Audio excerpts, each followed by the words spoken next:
So right now, the health crisis that we're currently facing is probably one of the best and free team development opportunities you've ever had as a leader. And today I'm going to explain why. Hi, my name is Chris Littlefield. I am an international speaker. I'm a Harvard Business Review Ascend contributor, and I am the founder of a company called Beyond Thank You. For over the last 5 years alone, I've trained about 8,000 leaders across 6 continents to understand what their people want and need to be at their best and how to nurture cultures where people feel valued and appreciated every day. So today, in this short session, what I want to talk about is how is this health crisis an amazing team development opportunity? What mindset do we need to adopt in order to capitalize on this experience, to strengthen communication, to strengthen our team? And how do we use each one of our virtual meetings to strengthen our relationships with our teams? I'm going to share 10 activities that you can use in your meetings and outside of your meetings and how to do each one of them. And then last, we're going to finish up by thinking about how do we prepare to transition back when that day comes. Now, all the tips I'm talking about today and many of the resources and questions, you can actually go to my site. You can go to beyondthankyou.com/remote-team-building, and you can download this packet that has all the activities and a list of 20 different questions for connection and a virtual meeting checklist as well. So you can go there to be able to download it. So how is a global health crisis a team development opportunity? So right now, everybody's forced to work from home. It's all sitting behind their computer. And although the circumstances that each individual is facing, we are all facing one health crisis together. So prior to my time doing the work with corporations around the world, I started working with organizations like Outward Bound and Project Adventure running team building retreats. And so here's a definition I use of a team building program. It's an uncommon shared experience that forces people to innovate, problem solve, and communicate in new ways that contribute to their development, growth, and effectiveness as a team. So let's look at this current crisis. Is it an uncommon shared experience? Completely. Everybody's facing this in one form or another. Some people are forcing it, have different circumstances at home. Some people may be home with their kids, others not, right? And other factors at play. People may have family members who are sick and others don't. People may have underlying conditions. People may have more resources to be able to support themselves in this. But yes, is it an uncommon shared experience? Yes, and we're all facing it together.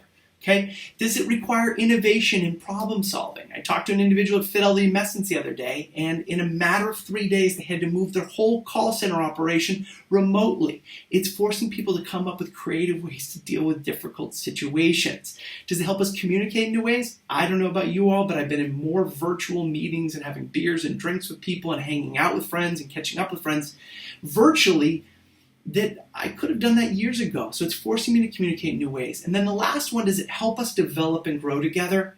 Well, that's up to you. So that's up to us as leaders. Whether we come out of this having developed and grown together as a team depends on the mindset that we adopt. So today, one other factor before I go into that, I just want to talk about an important element. To Joseph Grenier of Vital Smarts, virtual teams are 2.5 times more likely to perceive mistrust and incompetence and broken commitments, bad decision-making when with distant colleagues than those who are co-located. Worse, they report it takes 5 to 10 times longer to address those concerns. And this, by the way, is a statistic that is from before the health crisis. So people are dealing with even more right now. So I think it's important to keep this in mind, and so that to keep this in mind as we're talking today, that it's even harder when it's remote and it takes even more effort to continue to build and maintain those relationships and that emotional safety with the people that we're working with. And right now during this crisis, a door has been reopened to be able to reach out and connect with people. Because I don't know about you, but if I've been working with someone for 3 years, it's awkward to check in and be like, what are your kids' names again? Right? And so a door has been open to reconnect with people, to find out what's going on and to check in. And that's what we're going to talk about right now. So here's the mindset shift that we need to talk about. So one of the things that I've done in the last couple of years, I've been involved in a best place to work study in the advertising industry. And so each year I had the opportunity to interview the top 10 CEOs of the best places to work in the industry of advertising. And some of these organizations had 40 employees, some had thousands. But there was one commonality when I talked to every single one of these leaders, is that they all adopted what I refer to as a valued employee mindset. They all held this understanding that the success of our organization, as me as a leader, is rooted in the success of our people. And it's my job as a leader to ensure my people have what they need and the support they need to be successful both at work and outside of work as well. And so it's important to keep that valued employee mindset as we go into this and think about what can I do as a leader to be able to support my people? How do I check in right now? And plus, we also need to go from managing a crisis as our mindset to the mindset that I'm managing a crisis to this is also an opportunity for connection. And it's an opportunity to be of contribution to my staff, to our customers, and to the people that we serve every day. And so to adapt that mindset as we're in this crisis. Now, the next thing to understand is that our job is to understand that what our people need. Not everybody needs the same thing right now. Some people may be home alone and they need more support and more check-ins. Other people, maybe what they need is more flexibility. What people need normally, it may be a little different right now. I know for my wife, myself, we're all working at home with a 4-year-old at home, and we're sharing the day. So when I'm working with leaders to help them understand what their people want and need to feel valued, I always joke by saying that 98.3% of the time, which is a made-up statistic, we don't see what people are dealing with each day. And now, given this crisis, we see even less because we don't bump into each other and we don't pass them in the hall each day at work. And so I would say it's 99.98% also a made-up statistic. At the time, we don't know what people are dealing with, and the only way we find that out is to check in. Here's a couple of things that we should understand about all our people. We should take time to understand the following things about our colleagues. How are they feeling mentally and physically with the current situation? Do they live alone? Are they away from family and friends? Do they have the social support that they need? Do they have kids, siblings, roommates, elderly parents that they have to care for they're sharing a space with right now? Do they have the ability to work during the day, or are they trying to get things done when at home is quieter? I have a friend of mine who's a single mother of a 2-year-old, and her son doesn't even watch the screen. So during the day, she can basically get nothing done unless she hires a nanny. And the challenge is then she takes a risk of bringing somebody else who may be sick into her home. So you have to think about understanding what is it our people want and need and what kind of support they need. Okay, do they have the resources and support to stay in self-isolation, or do they have access to shops, food, internet where they are? And so to find out, the only way to find out the answer to these questions is to take time to ask. Now, the next thing is in a second here, we're going to go into talking about what can we do in our virtual meetings to strengthen our team relationships. But before we do, I want to talk about the importance of acknowledgement. Now, I spend the majority of my time training people how to ensure that people feel appreciated and valued every day. And oftentimes I get hired in the realm of employee recognition. Right? And so one of the things I try to do, and it's important to distinguish the difference in terms, is I try to help people address what I see as a terminology problem. And I'm not going to go into too much detail, but I want to share this as a context so you understand what I'm talking about when I say acknowledgement. So many times people collapse rewards and awards with recognition, where rewards and awards are not recognition of themselves, but a delivery tool for a message. And so I use this terminology to help leaders, or this model, to help leaders understand the difference in terminology. And I share, you need to appreciate the person, acknowledge the circumstances, recognize effort and progress, and then we need to reward the results and award standout results. And all of these things that we're doing is about ensuring that our people feel valued. Okay? So first, appreciating the person, and that's largely what we're talking about, is that when we reach out to check in with people, to check in to share, hey, we care, how are you doing, how's your family doing, that's showing people that we appreciate them. Okay, and now what I want to talk about now is the importance of acknowledging the circumstances, especially in this crisis, is taking time to acknowledge the people, the disappointment and grief they may be feeling. Many people prior to this, and many of you may have already done this, and I hope you have, but if you haven't, make sure you're taking time to acknowledge this, because this may be part of the reason why people are getting frustrated on calls, are getting burned out, because there's a great deal of disappointment and grief right now. How many people had plans to go to a conference? I know I work as a speaker, and all of the conferences I had are now rescheduled to 2021. That means I've got no work for the rest of this year. So the disappointment that people are facing, the disappointment and the grief of not being able to go to work, that all the things that you had planned that you were working on may not be happening right now. One lady that I work with down here in Chile where I live, well, a poor woman had been planning a huge event, and then the revolution broke out in Chile, and that got canceled. She'd spent months putting that together. And then she organized another event to support companies dealing with the fact that there was a revolution going in the country, and then COVID-19 came in, and now that got canceled and postponed as well. So remember that there's a great deal of disappointment and grief, and it's important to acknowledge that. Okay, the next one is acknowledging the challenging circumstances that we're working in. We're going to talk about that one in the next section. And then also taking time to acknowledge the sacrifice and risk that if our employees are going into work, if they do need to meet with clients and they need to leave the house, or they do need to do a task that requires them to leave the house, go out to the grocery store, or maybe they're working as a healthcare worker, something else, to, as a leader, to acknowledge that they're risking their health and the health of their family to support the health of others and the safety of others. So making me take time to acknowledge that. Now, when it comes to virtual meetings, there are 5 things that should be a part of every single one of our virtual meetings. Now, there's the content that you're going to cover. And so unless you're meeting 3 times a day virtually, if you're meeting every other day or once a week, these 5 things should be a part of every one of your virtual meetings. 1, it should always start by taking time to acknowledge dynamics. Acknowledge the fact that, hey, everybody's working from home. It's okay if your house is messy. It's okay if your hair is messy, if you show up in that virtual mullet, that business on the top, and sportswear on the bottom. It's okay if your kids break in the middle of the meeting, or if you have to step away for a second to be able to go and deal with something, or if it's noisy in the back. But acknowledge the circumstances and do it every single time you get on the call to make it safe so people don't worry about having to be perfect right now. Next, we should always have personal check-ins, even if it's for 5 minutes in the beginning, but to go around and check in and see how people are doing. Now, one great thing to do right now during this section of your call, in addition to asking, hey, how are you coping? How's everybody doing? If people are sharing openly, that's great. But also try using something that I call a pulse check question. Okay? By asking something, hey, I just want to check in on how everybody's energy level is doing right now. Or how's everybody coping right now? 10, you're doing amazing and you feel like you got everything handled. To 1, you're dragging and you're struggling right now. Share that number in the chat right now. Or have people share with their hands and say, hey, I'm a 10, or I'm a 4, or I'm a 5, whatever it is. And then have people explain. Because it's easier to share a number and then ask people, so why did you pick that number? And what can we do to support you right now? Is there any resource you need? Is there any way we can be more flexible and more supportive right now to be able to show people that you care? Now, the next section, we want to make sure that we have an organization or a situation update.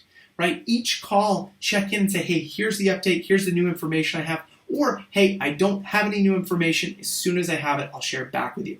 And during this time, give employees an opportunity to be able to ask questions. Hey, do you know anything about this? And then jot down those questions to see if you can get the answers, or share the answers if you have them. But always have time to have an organizational situation update so you can keep everybody on the same page.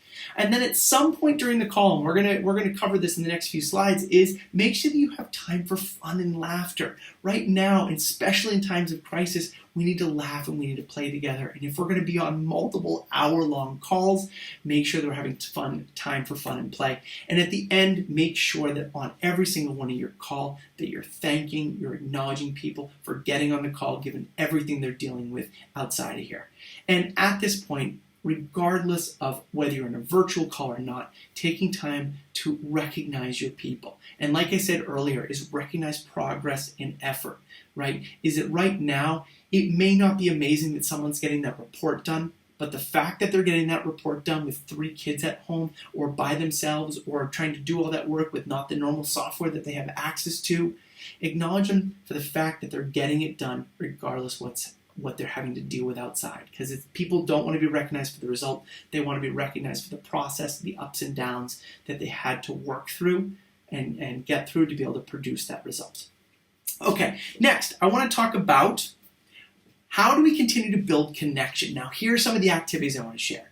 So 1 is the beauty of everybody working from home is many people have their family right there. It's hard to have people meet each other's family in an office environment because it takes a lot of logistics. It interrupts the workday. Well, now the family is actually interrupting the workday by walking into one of your meetings anyway. So use that as an opportunity to be able to connect and meet each other's families. If people are there, sitting right next to their family, if their kids are there, invite them onto the call. Have people introduce their pets. You know, if their kid busts in, have everybody ask the kid a question about their favorite Marvel superhero, or what have they been doing or playing, or one thing that they love about their mother or father that they work with, right? But use that time to meet families. Have people go around and do home tours. You know, walk around like, hey, here's my office right now, and if you look outside right now, I'll try to do this without messing up. Here is my home in Chile and what it looks like outside where I live. But give people an opportunity, oh no, now my camera's gonna be messed up, to meet each other's family and to be able to connect, okay? So Take that time to meet each other's families. Next, do something like show and tell, like, hey, here's a picture of my mom and my dad and my sisters and me back when I had a lot more hair, right? Or, something like that. Or have people share one of their favorite things or one of their favorite memories. Here's a piece of wood that I collected one day when I was on the beach with my 3-year-old daughter. We were building forts down by the ocean, and we were pretending that we were on a shipwreck. And so I saved this wood, and at some point I'm going to carve it out and make something for my daughter with it. But do something, have show and tell where people share something. Have people share their remote office setup.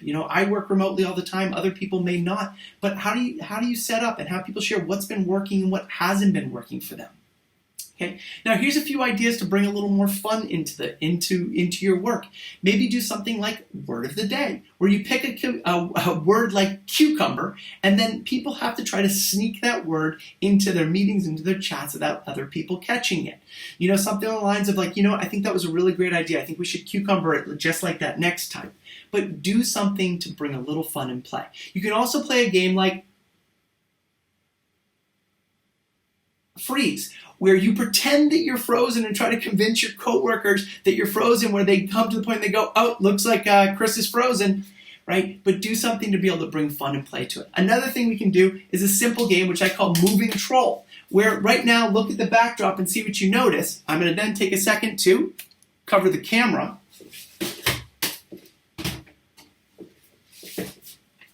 And you try to notice what has changed in the background, right? And you can have people just all of a sudden turn their camera off for a second, move something around their office, but bring play into it. You can have dress-up day where people change their outfits or come dressed up or wear that virtual mullet, the business on the top and party on the bottom. I don't know what that would be, but anyway, you can do that. You can also organize a virtual scavenger hunt. And like I said, there's tips to do this in the download that's on my website. But organize something, a virtual scavenger hunt, where you can send people around the world. And I love, love, love this activity. And what you do is ahead of time, and there's ideas, like I said, in that handout, but you pick a location. Like, I want you to go find Bull Feeney's Bar in Portland, Maine, and I want you to go on Google Maps, find the bar, and look, what is the place, if you're facing the bar, what is the store to the left-hand side, and what are they selling out in front? Then pick a random location on Google Maps and put it onto Street View. Like, here's a location in northern Norway. I want you to go 1 block to the left here, find the yellow barn, and what does the sign on that barn say? Divide your team into 2 separate groups, send them out for 20 minutes on this virtual scavenger hunt, find answers to questions and things like that, but do something to bring a little fun and play into your work. Because more than anything, people need to laugh, and that laughing triggers our parasympathetic nervous system into rest and recover anyway, and helps us have better resources to be able to get through the situation together. Okay, another one is go a little bit deeper. Send your people out and have them interview customers. Have them reach out to 3 of their favorite customers, and those customers may be internal people in other departments or customers that they actually serve. Have them go and interview them and say, hey, what are you dealing with right now? How can we best support you? And also you can have them interview about what was our service like beforehand? What can we do to enhance our service or bring it to the next level? But send your people out to reach out to their customers, internal or external, to be able to learn and be able to take your work and your service to another level. Have each one of your meetings have a question of the day. And like I said, you'll have 20 questions in the download that I have. But ask something like, hey, what's something you completely took for granted prior to this crisis that you really appreciate or are grateful for now? Or what's one of the coolest things you've cooked over the last few weeks? Or what's the best thing you've watched on Netflix? And then go into slightly deeper questions, like what's been the biggest struggle you've had right now? What's been the thing that's been a lot harder than you expected to be? And ask questions that are progressively more vulnerable, where people can share a little bit more. But use those to get to know a little bit more about each other. Then also use this time to have virtual coffees or virtual wine with one of your individual employees. Many times we don't take time for those individual one-on-ones. Well, now, over the next few weeks, schedule one-on-ones with all your employees and sit down and have an hour-long conversation. Use questions, ask, hey, how are things going beforehand and how are you dealing with it right now? But use this time to signal to people that you value them. Okay, another cool activity you can do is have everybody on your team use this time to do virtual 360s. I call them live 360s, where they go around and they interview 5 different coworkers about what it's like to work with them. And there's some questions for this included in the download. Another one is letter from the crisis. Many people, we did this activity back in high school or at summer camp, where you wrote a letter to yourself in the beginning of an experience and then you get to open it later to see, what you thought and how you thought the experience was going to go. So have people write a letter from the crisis. How are they feeling right now? What are their concerns right now? What are their worries? How do they think this is going to turn out? And then have them send that to you as an email, or have them write it in a physical letter and close that up. And then at some point in the next year, read it over as a group and share what were your observations. Now, the thing to remember in all of this is that your biggest tool is questions, right? Those questions open up a door. They shift our focus to see something different. And there's an opportunity right now through questions to build deeper relationships and deeper connection with each other. It's also a great time, it's not included on this list here, but to run a mini retreat with your team where you sit back and say, hey, before the crisis and after the crisis, let's have 2 conversations. How were we working well as a team? What could we do to enhance how we were working together? What wasn't working so well? And use this time to reflect on how you're working before. And when we go back, what can we do to enhance our work together? But use this time to have a mini retreat together. Man, now you have a bunch of activities you can do to build relationships with your team during this time, both one-on-one and in your virtual meetings. But there's going to be some point where we may transition back to working, hopefully, where there is a time where we are going to transition back to working in our physical office space. And many people just jump right into it and go back to business as usual. But many people, that transition won't be that easy. Maybe they won't have their childcare set up yet. Maybe that they have lost a loved one in this process, or maybe they were traumatized and there's a great deal of fear and anxiety around this whole process. So remember to focus on consciously transitioning back to work, right? And here's a couple questions that you can use. So schedule some time to talk about it, to do it virtually before you even go back to the office. Sit down and take time to start having that conversations. And here's some of the questions you can use. Okay, how are you feeling about going back to work? What are your hopes, fears, needs, and concerns about returning back? What are you going to miss about working remotely? And what excites you about going back to work? What have you learned about yourself, the team, and how we work in this crisis? How have we improved as a team? And what lessons from this crisis do we want to incorporate into how we work moving forward? But take time to have a conscious conversation, an intentional conversation with people. And then once you do go back to work, bring everybody together that first day, right? Sit everybody down, check back in, and transition back into your physical working space and talk about how do we maintain some of the key lessons that we learned from this time together, and how do we transition those to, how do we use those to help us support us through the transition, and also support us in our work moving forward. So everyone, I want to finish by reminding ourselves to be kind, to be empathetic, and to be patient with one another. Because during this time, we have one of the greatest opportunities to show people that we care for them more than just what we need from them. We have a time to reconnect with people, to find out more about what they're dealing with, to share our lives outside of work, to better connect with people, to build stronger relationships, and to enhance our communications, and to ensure that our people feel valued in this difficult situation that we're facing right now. So I want to finish up by saying thank you. Thank you for taking the time to be on here. Thank you, Marie, for organizing this summit. And remember that if you'd like to, you can go onto my website to beyondthankyou.com /remote-team-building and download this resource here where you'll get all the activities that we talked about today. And please, here's my email, here's my website. If you have any questions, if I can support you in any way, please reach out and let me know. Please stay safe, stay healthy, and stay kind. Thank you, everyone, and have an amazing day.